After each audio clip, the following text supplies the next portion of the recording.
Hey Noise Room listeners and viewers, it's John Ganem at the 2019 NAMM show, and I'm here with Ted from the Magnatone revamp line of fabulous amplifiers, and he's going to tell us all about his new product line. Hi Ted. Nice to meet you, and it's nice to be sort of sitting here on the NAMM show floor after it sort of winds down 2019. This is our 5th year of being back in business. The company was originally founded, Magnatone, in 1937, right here in Southern California, Los Angeles. And then the company went out of business in 1969, completely out of business. And so for the last 40 years, the company's been dormant. And my grandfather used to distribute the brand, but never owned Magnatone. We were the distributor, St. Louis Music. And so I found that nobody owned the name Magnatone. It was abandoned. And I was like, okay, well, this is like an interesting sounding name. And I looked into more of the history behind it. And turns out they were started in 1937 in Los Angeles. And they were making coin-operated radios and record players that folded up into little suitcases that you could carry with you, portable. They got, still vacuum tube at the day, and this was in the 40s. And then they started making lap steels for the Hawaiian market with Sol Hopi, the famous Hawaiian lap steel maker. So basically, then the company Magnatone was purchased by SD Organs, which was based in Brattleboro, Vermont, and they were founded in 1846. Pump organs. They were making pump organs, and they realized that industry, the pump organ industry, SD realized that it was sort of falling out of fashion, I guess, and electric instruments were coming in favor. So they purchased the Magnatone company around 1945 and really had a lot of infused energy and capital and resources, so they hired great engineers coming out of the pump organ industry and pump organs had vibrato in their sound. It was a manual effect. And you have to be able to reproduce a full spectrum if you're going to try to do an organ. That is true. It's very interesting, and that range became known as vibrato. And so Magnatone hired an engineer to invent the pitch-shifting vibrato using a non-moving part in 1956 and patented it using 2 speakers, 2 power amps that are all tube, and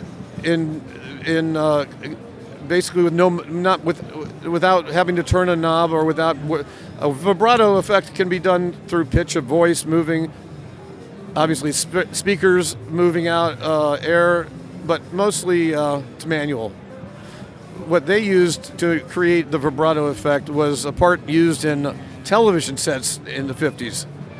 And that was used, obviously, to make television, but they were picture tubes. So therefore, the picture tube had this tendency to go this way or this way, and it needed to be focused.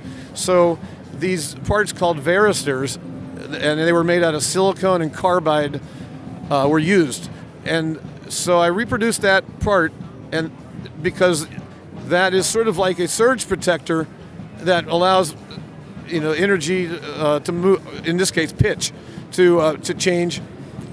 And so, really, you could say Magnatone was the inventor of the first pitch shifting effect using a non-moving part known as vibrato, frequency modulation.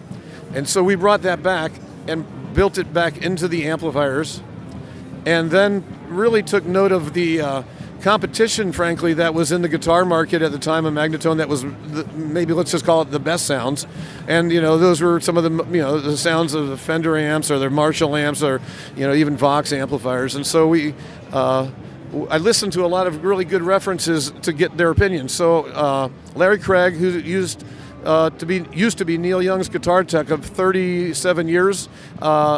And Neil Young being the guitar player who had this sound of vibrato in his voice, but also in his guitar. And he was already playing Magnatone. Neil had been playing Magnatone from probably the 70s, I think, even up until now. He still does the vintage ones. And so he really represented to me the sound of what I wanted these to become when they came back to life, which frankly were a better amp than what Magnatone made back then in terms of it being able to be a rock amp. or what we wanted it to be when we come back to the market. So, Larry. Well, I've already heard that they're super reliable now too, and the early ones were kind of notoriously finicky. Oh yeah, reliability and tube amps, and so I listened to. So I had that. I had that as a point of reference of concern, because when you make these, you want them to be service friendly, and so there's a amp repair guy here in LA that I've known for years. His name is Bob Dixon, and he's got a little repair shop that's now quite large, but it's called the Amp Hole. The Amp. I know the place. The Amp Hole.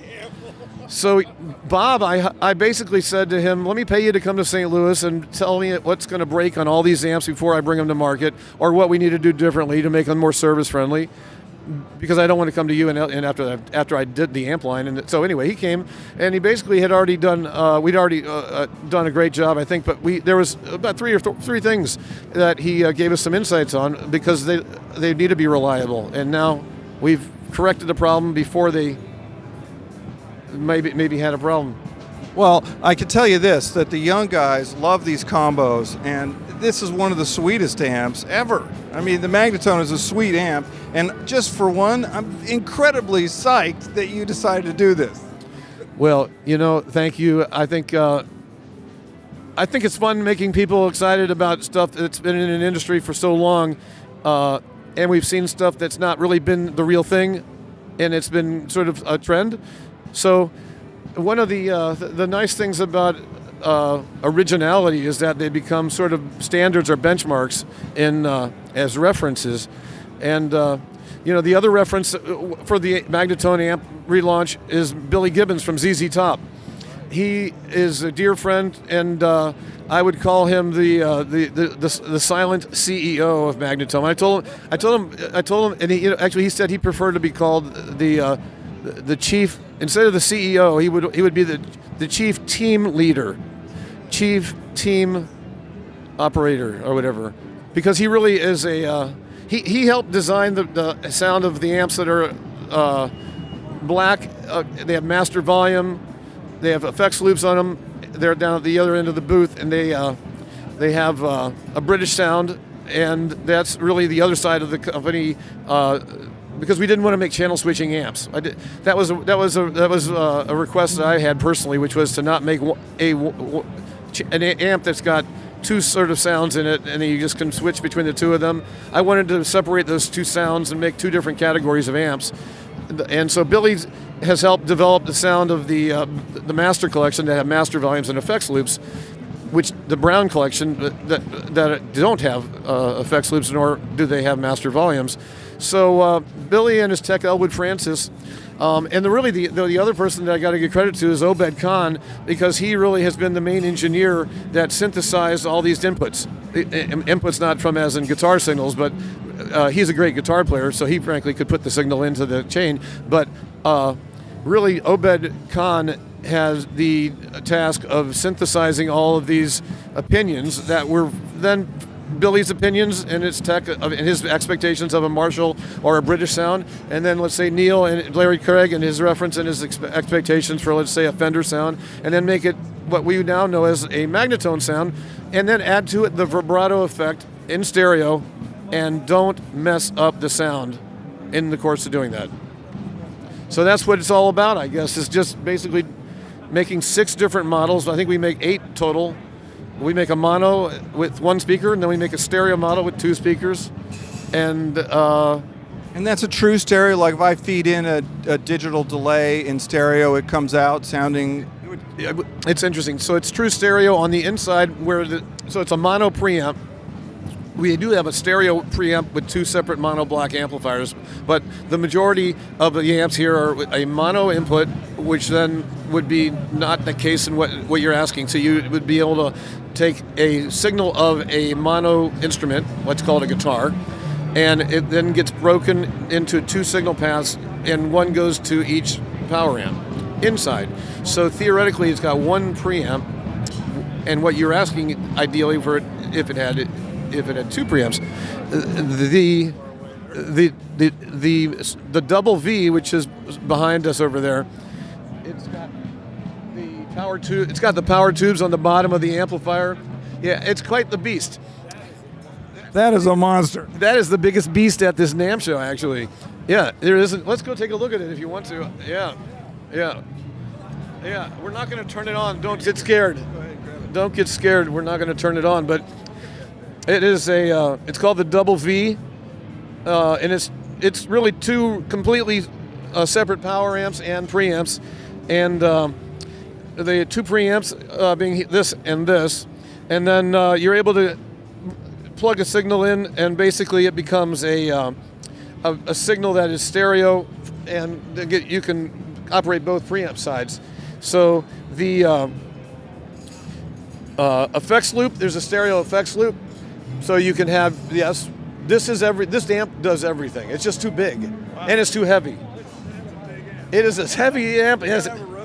Yeah, you need to have a roadie. Well, actually, you need to have a road case and a hydraulic lift. And it sells for $9,999 because we hope nobody orders one. And it does, by the way, have an Amish-made leather handle, and the 14 karat gold plated chevron. This means stereo left and right. Wow. And basically, it's made out of 100% cotton bookbinding material. All right, I need to meet with these folks. They're wanting to play some Magnatone amplifiers, so they're not leaving. I'm finishing up here. All right, well, so let's wrap this up. And Thanks, Ted. Really appreciate it. And thanks for Noise Room. All you guys hope you've enjoyed this little chat.